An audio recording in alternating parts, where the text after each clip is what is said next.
أما بعد فقد قال الله تبارك وتعالى فأعوذ بالله من الشيطان الرجيم فسوف يأتي الله بقوم يحبهم ويحبونه أذلة على المؤمنين أعزة على الكافرين صدق الله العظيم۔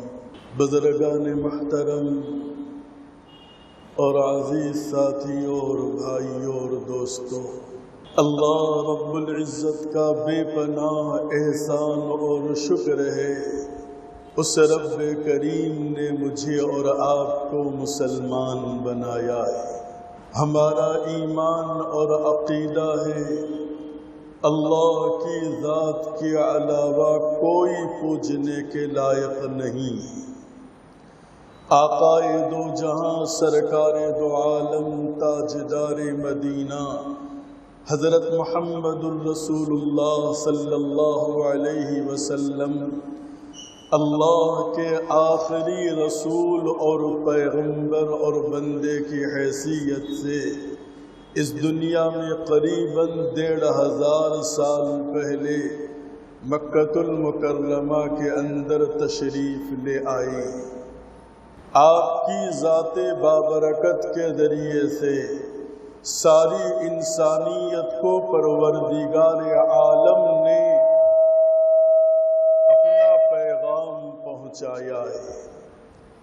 اللہ اور ہم بندوں اور فقیروں کے درمیان جو ہستی ہے اللہ کا پیغام پہنچانے والی، وہ نبی رحمت آقائے دو جہاں امام الانبیاء محمد الرسول اللہ صلی اللہ علیہ وسلم کی ذات مقدسہ اور مبارکہ ہے۔ آپ کے ذریعے سے اللہ نے قرآن مجید کو اتارا اور اپنی محبوب چیزوں کو بیان فرمایا۔ کن چیزوں سے پروردگار عالم ناراض ہوتے ہیں، خفا ہوتے ہیں، ان کا غصہ بھڑکتا ہے اور ان کا عذاب جوش مارتا ہے، ان ساری چیزوں کو قرآن مجید کے اندر بیان کر دیا۔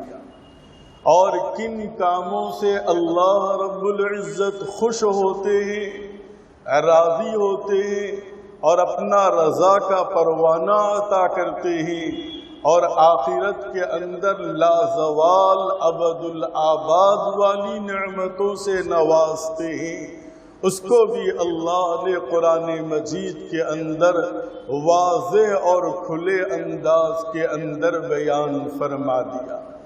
ان دونوں چیزوں کو بیان کرنے کے لیے اپنے حبیب اور محبوب پیغمبر کے سلسلے میں قرآن کہتا ہے، یا ایھا النبی انا ارسلناک شاہدا ومبشرا ونذیرا۔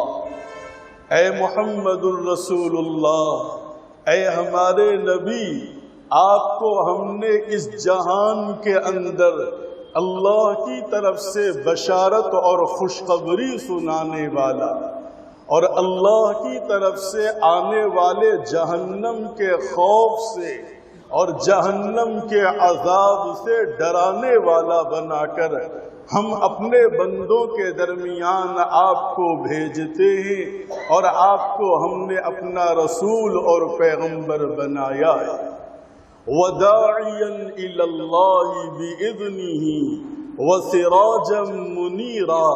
قرآن کا اگلا جملہ یہ کہتا ہے، آپ اللہ کی طرف سے ایک پیغام پہنچانے والے، اللہ کی طرف سے ایک داعی بن کر اللہ کا پیغام لے کر اس دنیا کے اندر آپ تشریف لے آئے ہیں۔ تو میرے دوستوں اور بزرگوں، دونوں چیزوں کو اللہ نے واضح کر دیا اور کھول کھول کر بیان کر دیا۔ کون سی چیزیں گناہ ہیں اور کون سے کام ثواب کے ہیں، کون سے کام حلال ہیں اور کون سے کام حرام اور ناجائز ہیں، اور اللہ کو ناپسندیدہ ہے، ان ساری چیزوں کو قرآن مجید کے اندر بیان کر دیا۔ اور اسی قرآن کی تشریح اور تفسیر میرے اور آپ کے آقا امام الانبیاء محمد الرسول اللہ کی زندگی مبارک تھی۔ آپ کا اس دنیا میں اپنی زندگی گزارنا تھا۔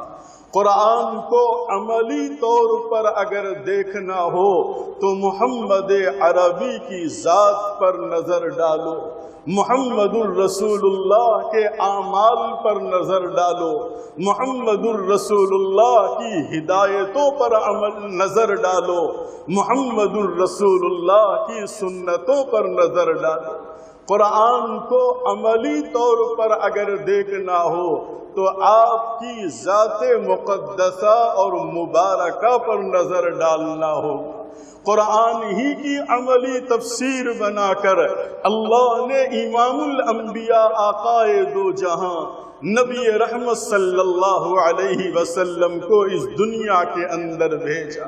ایک مسلمان جب کلمہ پڑھتا ہے، نبی کی رسالت کا اقرار کرتا ہے، اللہ کی توحید کی گواہی دیتا ہے، آسمانی کتابوں پر ایمان رکھتا ہے، اللہ کے رسولوں پر ایمان رکھتا ہے، فرشتوں پر ایمان رکھتا ہے، اور موت کے بعد دوبارہ زندہ ہونے پر ایمان رکھتا ہے، تو ایسا انسان غفلت میں اپنی زندگی کو نہیں گزار سکتا، لاپرواہی میں اپنے اوقات کو ضائع نہیں کر سکتا۔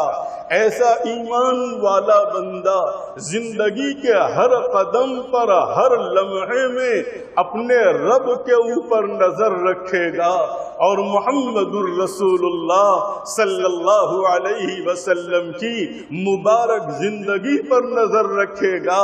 آپ کی ذات والا بابرکت کو اپنے سامنے رکھ کر مسلمان جیے گا، مرے گا، کاروبار کرے گا، اور تجارت کرے گا، ملازمت کرے گا، زندگی کے ہر قدم پر اپنے نبی کو سامنے رکھے گا۔ اسی کو مسلمان کہا جاتا ہے۔ میرے دوستو، مجھے معاف کرنا، ہم جو مسلمان ہیں وہ موروثی مسلمان ہیں۔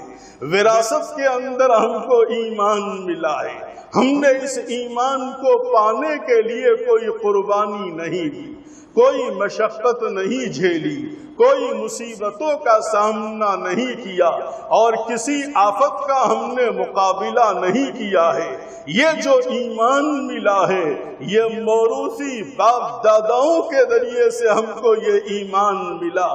پوچھو ان لوگوں سے جنہوں نے اس ایمان کو پانے کے لیے کیسی کیسی قربانیوں کے نذرانے پیش کیے ہیں، اپنے آپ کو کس طرح سے مٹایا ہے، اپنے بچوں کو یتیم بنایا ہے، اپنی عورتوں کو بیوہ بنایا ہے، اپنے رشتوں کو توڑا ہے، اپنی زمین کو چھوڑا ہے۔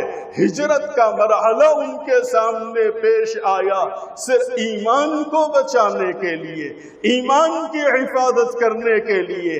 آج کا مسلمان اپنی چاہتوں کو نہیں چھوڑ سکتا، اپنی ارمانوں کو نہیں چھوڑ سکتا، اپنی تمناؤں کو نہیں چھوڑ سکتا، اپنی خواہشوں کی قربانی نہیں دے سکتا۔ کیا منہ لے کر وہ اللہ کی بارگاہ میں روز محشر کھڑا ہوگا، اور کون سا اپنا چہرہ نبی کو دکھائے گا جو ہر آن اللہ کے نبی کے طریقوں کو توڑنے والا، سنتوں کے جنازے نکالنے والا، اسلامی احکام کو پامال کرنے والا، اور اسلامی طریقوں اور اصولوں کو چھوڑنے والا، اور جھوٹی محبتوں کا دم بھرنے والا، جھوٹی محبتوں کا دعویٰ کرنے والا۔ جہاں اپنا تقاضا ہو، اپنی خواہش ہو، اپنی تمنا ہو، اپنی قربانی دینے کا وقت ہو، وہاں تو کوئی قربانی پیش نہ کرے، وہاں تو کوئی اپنے آپ کو پیش نہ کرے اور جہاں کوئی قربانی دینے کا وقت نہ آئے وہاں جھوٹا دعویٰ کرے، جھوٹی محبت کا اظہار کرے، ایسا کھوکھلا ایمان روز محشر اللہ کی بارگاہ میں کسی کو بچا نہیں سکتا ہے۔ میرے دوستوں اور بزرگوں، واضح اور صاف طور پر رب کریم نے قرآن مجید کے اندر صاف اور واضح انداز کے اندر ارشاد فرمایا، اللہ کے چاہنے والے کون ہوتے ہیں، اہل ایمان کون ہوتے ہیں، مسلمان کن کو کہا جاتا ہے، اللہ کے وہ احکام کون زندہ کرتے ہیں، اہل ایمان کی حالت کیا ہوتی ہے۔ والذین آمنوا اشد حبا للہ، قرآن یہ جملہ کہتا ہے ایمان والے بندے اللہ کی محبت کے اندر بہت سخت ہوتے ہیں اور ان کی دلوں کے اندر محبت اللہ کی کوٹ کوٹ کر بھری ہوتی ہے۔ اللہ کی محبت کے سامنے سب محبتوں کو وہ پامال کر دیتے ہیں، اللہ کی محبت کے سامنے سب محبتوں کو وہ آگ لگا دیتے ہیں، اللہ کی محبت کے سامنے سب محبتوں کو وہ قربان کر دیتے ہیں، چاہے اولاد کی محبت ہو، بیوی کی محبت ہو، ماں باپ کی محبت ہو، خاندان کی محبت ہو، مال کی، تجارت کی، کاروبار کی، ملازمت کی اور ڈگریوں کی محبت ہو۔ اللہ فرما رہے ہیں والذین آمنوا اشد حبا للہ، اللہ کی محبت کے اندر وہ اتنے سخت ہوتے ہیں اور اتنے مضبوط ہوتے ہیں، اگر اللہ کا حکم ٹوٹتا ہے وہ اولاد کی پرواہ نہیں کرتے، اللہ کا حکم ٹوٹتا ہے وہ دوستوں کی پرواہ نہیں کرتے، اللہ کا حکم ٹوٹتا ہے وہ ماحول کی پرواہ نہیں کرتے، اللہ کا حکم ٹوٹتا ہے وہ مال کی، تجارت کی، ملازمت کی اور رشتوں کی پرواہ نہیں کرتے، اللہ کی محبت کے سامنے وہ کسی کی پرواہ نہیں کرتے۔ یہ تو اہل ایمان کی حالت اور صفت قرآن مجید نے بیان کی ہے۔ ہم اپنے دلوں کو ٹٹولے میرے دوستو، کیا یہ کیفیت میرے اور آپ کے اندر آئی ہے؟ اور نہیں آئی ہے تو پھر کب ہم فکر کریں گے؟ کون سا وقت ہوگا؟ ہر دن موت کے قریب لے جا رہا ہے، اللہ سے دور کر رہا ہے، جہنم سے قریب کر رہا ہے، جنت سے دور کر رہا ہے اور اللہ کا باغی بنا رہا ہے، نبی کا باغی بنا رہا ہے، اپنے نبی کا بے وفا بنا رہا ہے۔ پھر کون سا وقت ہوگا اپنے سدھرنے کا، اپنے اعمال کی اصلاح کرنے کا، اپنے رب کو راضی کرنے کا اور اپنے اللہ کو منانے کا؟ پھر کون سا وقت ہوگا؟ میرے دوستوں اور بھائیوں، یہ زندگی چند سال کے لیے پروردگار عالم نے ہم کو بطور امانت دی ہے، اپنی آخرت کو سدھارنے کے لیے دی ہے، اپنی قبر کو روشن کرنے کے لیے دی ہے، اپنے حشر کے دن کو تابندہ اور روشن کرنے کے لیے اللہ نے یہ زندگی ہم کو دی ہے۔ اس زندگی کو بے وقوفوں اور دیوانوں اور پاگلوں کی طرح سے ضائع مت کرو، اس زندگی کو عقل کے ساتھ استعمال کرو۔ ایک مرحلہ ہمارے سامنے موت کا ہے، ایک مرحلہ قبر کا ہے، ایک مرحلہ قبر میں سونے کا ہے اور ایک مرحلہ قبر سے اٹھائے جانے والے دن کا ہے اور ایک مرحلہ حشر کے میدان کا ہے اور ایک مرحلہ رب کی عدالت میں کھڑے ہونے کا ہے اور اپنی زندگی کا حساب دینے کا ہے، اپنی جوانیوں کا حساب دینے کا ہے، اپنی زندگی کو اپنے رب کے سامنے رکھنے کا ہے۔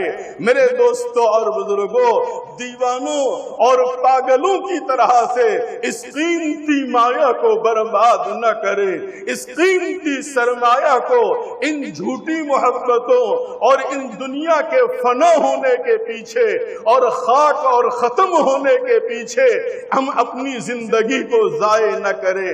پروردگار عالم نے کہا انما هذه الحیات الدنیا لعب و لہو، جان لو اے میرے بندو یہ دنیا اور یہاں کی چمک دمک، یہاں کی رنگ رلیاں اور یہاں کی عزتیں، یہاں کی شوکتیں، یہاں کی بلندیاں اور یہاں کی راحتیں یہ عارضی ہیں اور کھلونا ہے اور کھیل تماشا ہے۔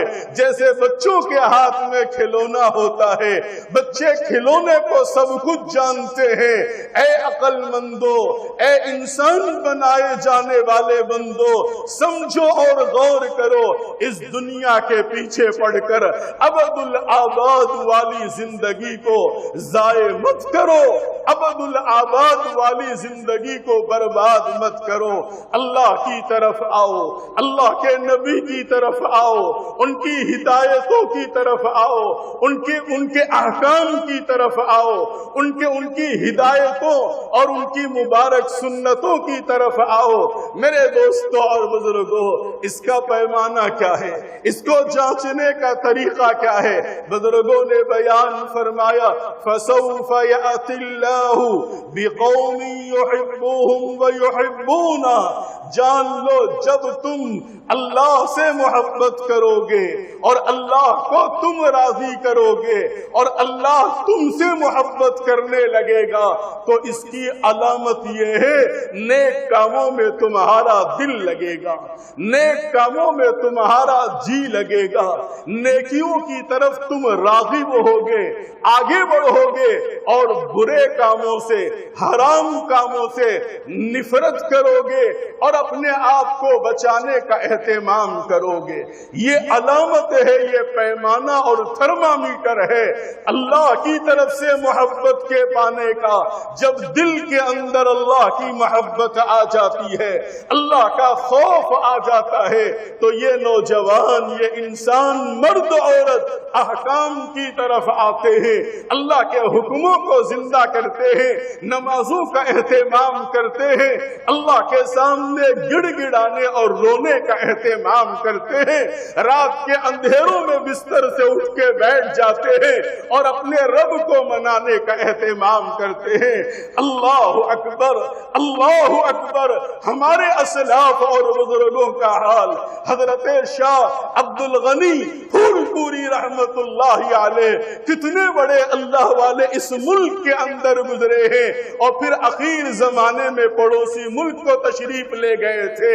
حضرت شاہ صاحب فرماتے ہیں کہ ایک وقت میں مجھ پر اللہ کا خوف اور اللہ کی عظمت کا غلبہ اتنا ہو گیا تھا، اتنا غلبہ ہو گیا تھا کہ 2 مہینے میں نے آسمان کی طرف اپنا چہرہ نہیں کیا، اس ڈر کی وجہ سے کہ میرا رب مجھ کو دیکھ رہا ہے، میں اپنے رب کو کیا چہرہ دکھاؤں۔ شاہ صاحب فرماتے ہیں ایک وقت مجھ کے میرے اوپر ایسا آیا، میں نے 2 مہینے آسمان کی طرف اپنا چہرہ نہیں کیا، اس ڈر کی وجہ سے کہ میرا رب مجھ کو دیکھ رہا ہے۔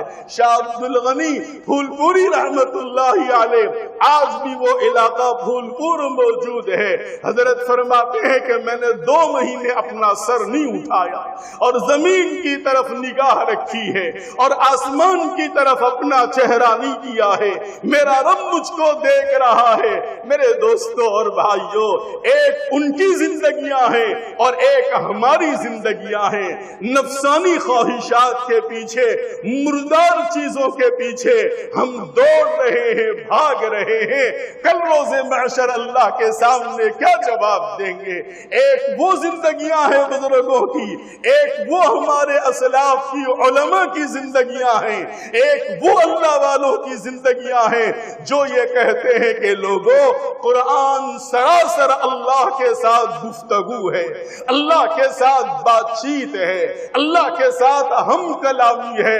ارے نماز ہی کے اندر دیکھ لو، بندہ کہتا ہے ایاک نعبد، اے اللہ ہم تیرے بندے ہیں، ہم کمزور ہیں، مجبور ہیں، ذلیل و خوار ہیں، ہماری تیرے حضور کوئی حیثیت نہیں ہے۔ اے اللہ ہم ایک غلام ہیں، ایاک نعبد۔ آج آج تک کبھی ہم نے سمجھا، کبھی نماز میں یہ غور کیا ہم ایک رب کے غلام ہیں، نوکر ہیں، اور اس کے سامنے عاجزی کے ساتھ کھڑے ہوئے ہیں؟ بس نمازیں تو ہماری برسوں سے ہو رہی ہیں، 50 سال ہو گئے نماز پڑھتے ہوئے، لیکن ایک نماز بھی ایسی نصیب نہ ہوئی جس کے اندر اللہ کا استحضار ہو، اللہ کا ڈر اور خوف ہو، اور اس دھیان سے پڑھتے ہو کہ اے اللہ میں تیرا غلام ہوں، میں تیرا بندہ ہوں، اور میں تیرے سامنے کھڑا ہوا ہوں، میں عاجز ہوں، محتاج ہوں۔ اور اس کی دلیل یہ ہے، آگے پڑھتا ہے وَإِيَّاكَ نَسْتَعِينُ، اے اللہ میں کمزور اور غلام ہوں، تبھی تو میں آپ سے مدد مانگتا ہوں، تبھی تو آپ سے میں سہارا مانگتا ہوں، تبھی تو آپ کے سامنے میں ہاتھ جوڑتا ہوں۔ میرے دوستو، سورۃ الفاتحہ کے ایک جملے کا مفہوم یہ ہے، بندہ اقرار کرتا ہے 5 دفعہ کہ اے اللہ میں ایک عاجز اور کمزور اور غلام بندہ ہوں، اور اسی لیے میں آپ سے مدد طلب کرتا ہوں۔ زندگی کے ہر مرحلے کے اندر، گھر میں ہو، کاروبار میں ہو، بازار میں ہو، ملازمت میں ہو، بچوں کے مسائل ہو، دوستوں کے مسائل ہو، اے اللہ ہر حال میں آپ سے مدد مانگتا ہوں، مدد طلب کرتا ہوں۔ وَإِيَّاكَ نَسْتَعِينُ کہتا ہے۔ میرے دوستوں اور بھائیوں، یاد رکھو، جو بندہ اپنے آپ کو چھوٹا بنائے گا، رب کے سامنے کھڑا غلام سمجھے گا، اللہ کے حضور اپنے آپ کو عاجز کرے گا، پروردگار عالم اس کو اپنا قرب عطا کرتے ہیں اور اپنی نزدیکی عطا فرماتے ہیں۔ اور جس کے اندر اکڑ ہو، جس کے اندر گھمنڈ ہو، اور جس کے دل کے اندر اللہ کے بندوں کے سلسلے میں ذلت و رسوائی ہو، ایسے بندے کو اللہ پاک شانہ کبھی اپنے قریب نہیں فرماتے۔ شاہ صاحب فرماتے ہیں کہ تم نے دیکھا ہوگا کہ جس آم کے درخت کے اوپر جس منڈے پر آم زیادہ ہوں گے وہ جھکا ہوا ہوتا ہے، اور جس کے اوپر آم نہیں ہوتے وہ اکڑا ہوا ہوتا ہے۔ میرے دوستوں اور بزرگوں، اللہ کے بندوں کی عاجزی، یہ صفت اللہ کے محبوب ہونے کی صفت کے اندر بیان فرمایا گیا۔ عباد الرحمن قرآن کہتا ہے وہ رحمان کے بندے جن کی صفت کیا ہے؟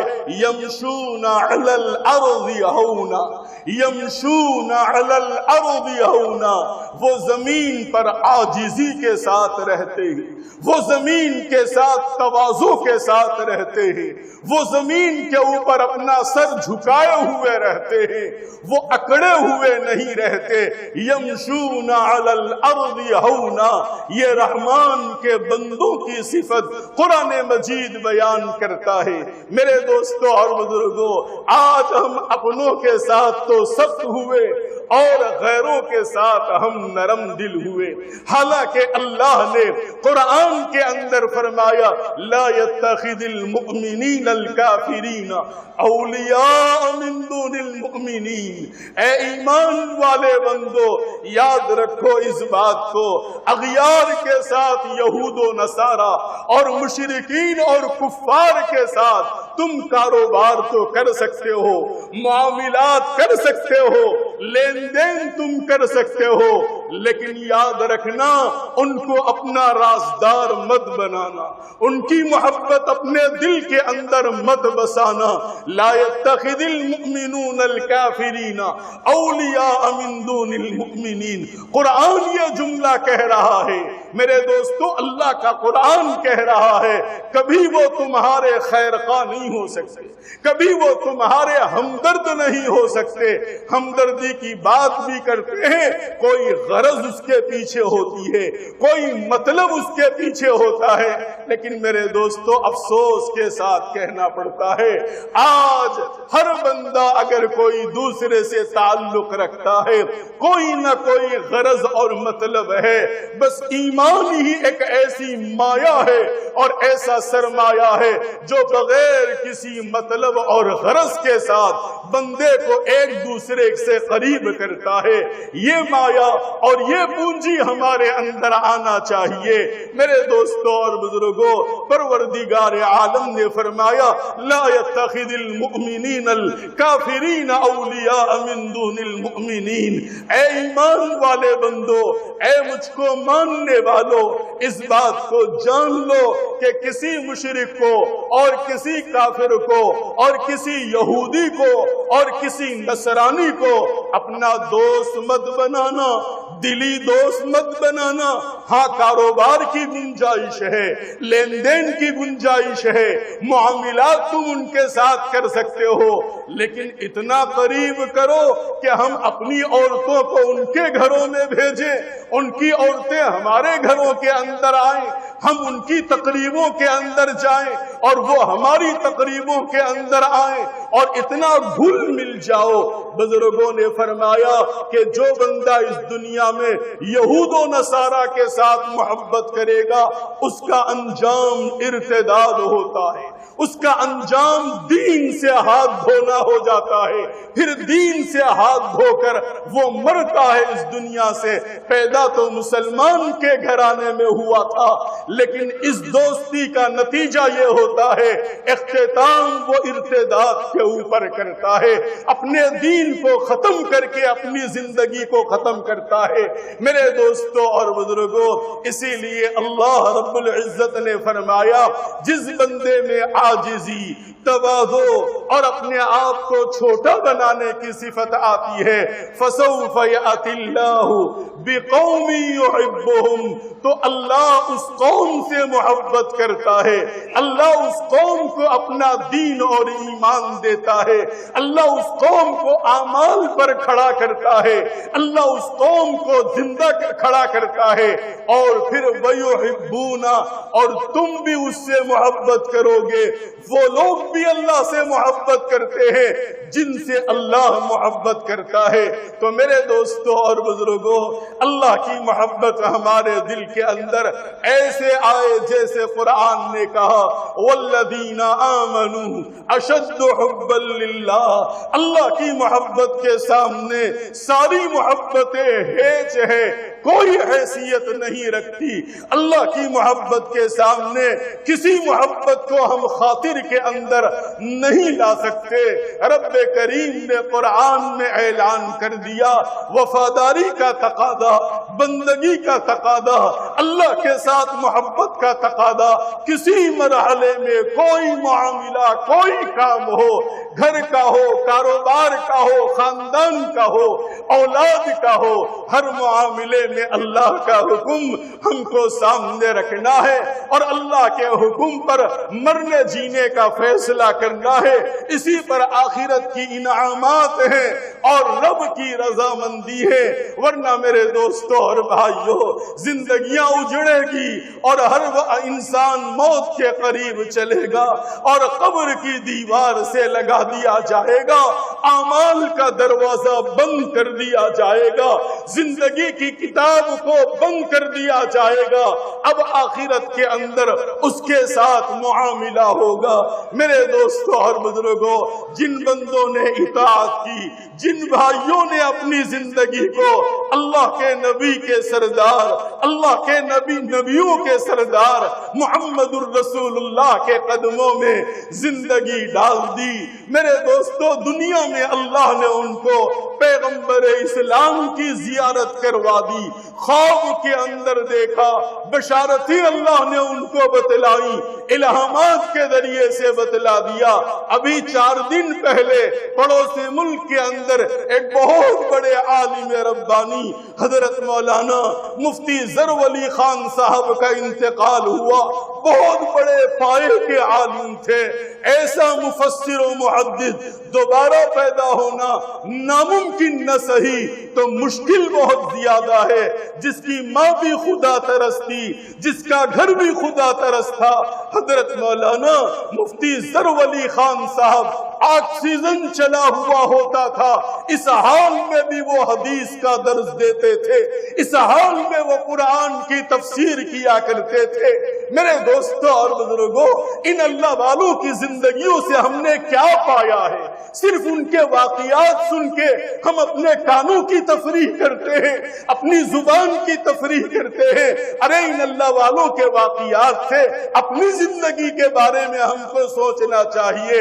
حضرت مفتی صاحب کا عالم یہ تھا، مرنے سے ایک آدھ دن پہلے تک بھی آکسیجن کی حالت میں جو کئی دنوں سے ان کے ساتھ لگا ہوا رہتا تھا، اس حال میں بخاری شریف کا درس دیا کرتے تھے، قرآن مجید کی تفسیر دیا کرتے تھے۔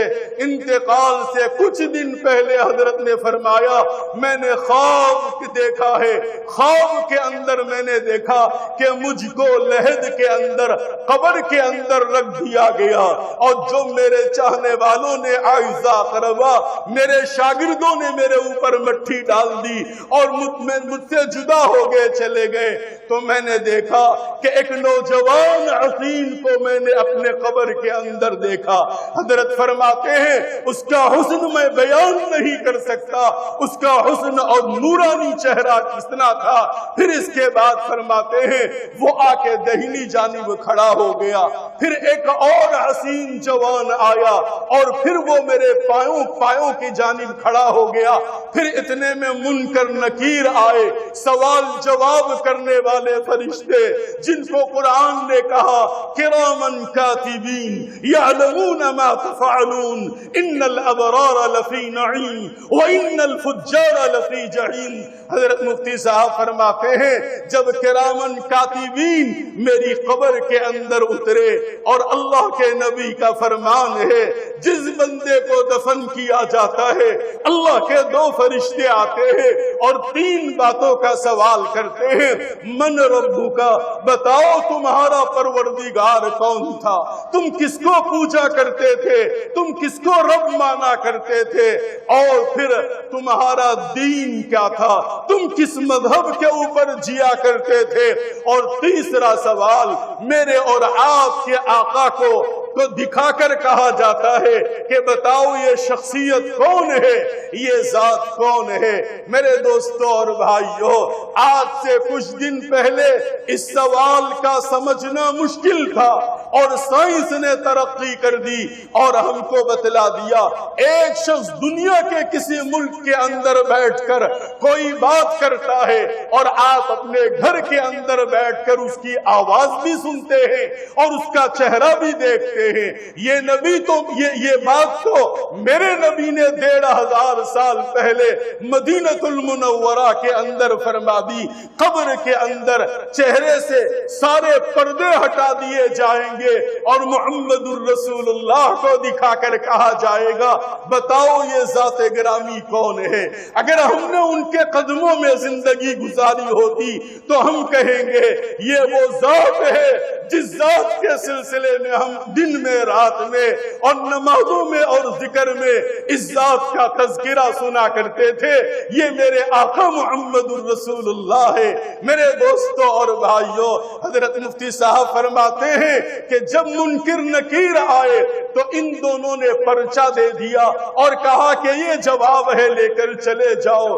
انہوں نے پرچہ دیکھا اور خاموشی کے ساتھ چلے گئے۔ حضرت مفتی صاحب ارشاد فرماتے ہیں بہت اچھا خواب، بہت اچھا خواب میں نے دیکھا، اللہ ہم سب کو نصیب کرے اور آپ سب کو نصیب کرے۔ حضرت فرماتے ہیں حدیث پاک کے اندر یہ موجود ہے، نماز قبر کے اندر آئے گی تو دہنی جانب کھڑے ہو کر اس مردے اور میت کی حفاظت کرے گی اور اس کو عذاب پہنچانے سے بچائے گی، اور قرآن انسان کے سرانے آ کر کھڑا ہوگا جس بندے نے قرآن پڑھا ہوگا، اور جس قوم کی عمر 50 سال ہو گئی اور قرآن کھول کے نہ دیکھا ہو، اپنی عورتوں سے کہتا ہو مبارک راتوں میں قرآن تم پڑھ لو، میرے پڑھنے کی کیا ضرورت ہے۔ یہ بندہ جب قبر میں پہنچے گا تو تو قرآن کیا اس کا سہارا بنے گا؟ جس قوم کو موروثی پر ایمان ملا ہے، زندگیاں ڈھل گئی ہیں، لیکن کبھی قرآن کا ایک صفحہ نہیں پڑھا، قرآن کا ایک پارہ نہیں پڑھا ہے، اور اپنی اولاد کو یہود و نصارہ کے طریقوں پہ ڈال کے خوش ہوتا ہے۔ میرا بچہ ایمان سے محروم، میرا بچہ قرآن سے محروم، میرا بچہ آسمانی تعلیمات سے محروم، میرا بچہ قبر کی روشنی سے محروم۔ میرے دوستو، وہ باپ اپنے بچے کا کیسا خیر خواہ ہے، وہ باپ اپنے بچوں کا کیسا چاہنے والا ہے، جو اپنی اولاد کو بولنے کے قابل ہو یہودیوں کی گود میں ڈال دے، کرسچنوں کی گود میں ڈال دے، اور پڑھا کے بہت دندناتا ہو۔ نہیں میرے دوستو اور بزرگوں، حقیقی محبت یہ ہے، ہم محروم ہو گئے، اولاد پر ترس کھاؤ، اولاد پہ ترس کھاؤ، اولاد کو اللہ کا دین سکھاؤ، آسمانی تعلیمات سکھاؤ، قرآن ان کو سکھاؤ۔ میرے دوستو، حضرت مفتی صاحب فرماتے ہیں حدیث پاک کے اندر، حضرت مفتی صاحب نے بتلا دیا کہ اس انسان کا قرآن جو پڑھا ہوا زندگی کا، قبر کے اندر وہ سرہانے کی جگہ آ جائے گا، اور نمازیں سیدھی جانب آئے گی، اور صدقہ اور خیرات پائنتی کی جانب آئیں گے۔ میں نے بارہا یہ حدیث پڑھائی ہے۔ میرے دوستو اور بزرگوں، حضرت مفتی صاحب کا انتقال ہوا، لاکھوں لوگوں نے جنازے کے اندر شرکت کی ہے۔ میرے دوستو، موت ہو تو ایسی جس پر آسمان بھی رش کرے، ملائک اور فرشتہ کو بھی تعجب ہو، اور وہ بھی رش کرنے والے ہو، اور دنیا والے بھی رش کرے۔ آپ کے پاس ایمان کا سرمایہ ہے، اور اسی ایمان کو نکالنے کے لیے آج پوری دنیا کے نبی کے دشمن، صحابہ کے دشمن آپ کے ایمان پر ڈاکہ ڈالنے کے لیے منصوبے بنا رہے ہیں، تعلیمی پالیسیاں بنا رہے ہیں، اور تہذیب کو آپ کی بدلنے کی کوشش کر رہے ہیں۔ اور ہم دیوانے اتنے ہیں کہ ان کو اپنا خیر خواہ سمجھے، ان کو اپنا چاہنے والا سمجھے، ہم کو ہماری تہذیب سے نکال دے، ہم کو ہمارے دین سے نکال دے، ہم کو ہمارے نبی سے دور کر دے، ہم سے ہمارا قرآن چھین لے۔ کیا میرے دوستو اور بزرگوں، اس چند روزہ زندگی کے اندر عزت کے خاطر ابد الآباد والی زندگی کو چھوڑنا چاہتے ہو؟ نہیں میرے دوستو اور بھائیوں، اہل ایمان کو ایک بہت بڑا سرمایہ ایمان کا ملا ہوا ہے۔ کاش ہم اس کی قدر کریں، اپنے گھروں میں کریں، اپنے بچوں پر کریں، آنے والی نسلوں پر کریں، ان کے ایمان کی دنیا سے زیادہ فکر کریں۔ اللہ مجھے اور آپ کو عمل کی توفیق عطا فرماوے، اور جو غفلتیں اب تک ہو گئی پروردگار عالم اپنے احسان و کرم سے ہم کو معاف فرماوے، اور جو لوگ ہمارے خیر خوانی ہیں اللہ ان کے اندر انتشار اور پھوٹ پیدا فرمائے، ان کے منصوبوں کو ناکام فرمائے۔ سب سے پہلے پروردگار عالم ہم کو اپنا مطیع اور فرما بردار اور اطاعت گزار بندہ بنا لے۔ وآخر دعوانا ان الحمد للہ رب العالمین۔